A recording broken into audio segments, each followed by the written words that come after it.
बिहार चुनाव में एनडीए और महागठबंधन के बीच कड़ा मुकाबला है। चुनावी लड़ाई को जीतने के लिए एनडीए ने बाहरियों के लिए अपने दरवाजे खोल दिए हैं। खासकर वो मांझी को अपने साथ ला सकते हैं, लेकिन मांझी की एंट्री एनडीए में महाबगावत को दस्तक दे सकती है। एलजेपी फिर बिफर सकती है, जिसे शांत कराने के लिए एनडीए की ओर से नई सीट शेयरिंग के संकेत मिल रहे हैं। लेकिन जो फॉर्मूला शुरुआत में निकलता दिख रहा है, उससे चिराग पासवान का भड़कना तय माना जा रहा है। तो क्या है सीटों का समीकरण, देखते हैं इस रिपोर्ट में। अमूमन चुनाव के समय में आया राम गया राम की स्थिति बनती है।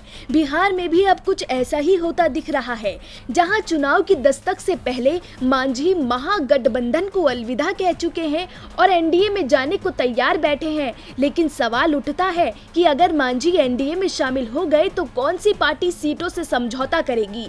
क्या मांझी के लिए नीतीश करेंगे सीटों को लेकर समझौता? क्या बीजेपी कम सीटों पर संतोष करेगी या फिर एलजेपी के हिस्से की सीटें की जाएंगी कम? इन्हीं सवालों की गुत्थी में सीट शेयरिंग का नया फॉर्मूला तैयार किया जा रहा है।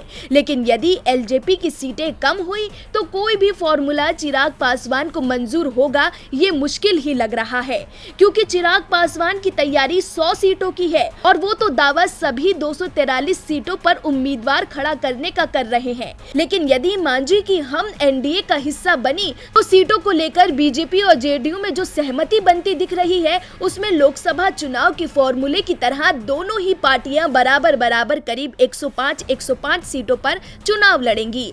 हमको 10 सीटें दी जाएंगी। साथ ही जेडीयू अपने कोटे में से एक एमएलसी सीट भी जीतन राम मांझी को देगा, जबकि एलजेपी के हिस्से 23 सीटें आएंगी। जेडीयू ने संकेत दिए हैं कि मांझी 10 सीटों को लेकर तैयार हैं, लेकिन बात एलजेपी को लेकर अटक सकती है। चिराग मांझी के एनडीए में आने को लेकर ही सहज नहीं है। ऐसे में अगर एलजेपी के विरोध पर हम की एनडीए में एंट्री रुकती है या मांझी खुद ही कोई तीसरा मोर्चा बनाकर चुनावी मैदान में जाते हैं, तो उस परिस्थिति में भी एनडीए के बीच सीटों के बंटवारे का दूसरा प्लान भी तैयार है, जिसमें बीजेपी और जेडीयू 110 सीटों पर चुनाव लड़ेंगी। यानी मांझी एनडीए में आए या ना आए, एलजेपी को गठबंधन में 23 से ज्यादा सीटें नहीं दी जाएंगी। बीजेपी और जेडीयू के नेता एलजेपी से इस समय सख्त नाराज हैं और ये गठबंधन में एलजेपी को ज्यादा भाव देने को तैयार नहीं है।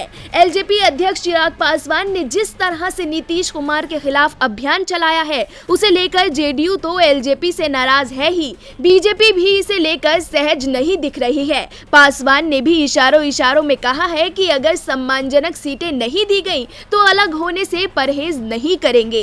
हालांकि एनडीए में छिड़ी बगावत को जेडीयू दबाने की कोशिश कर रही है।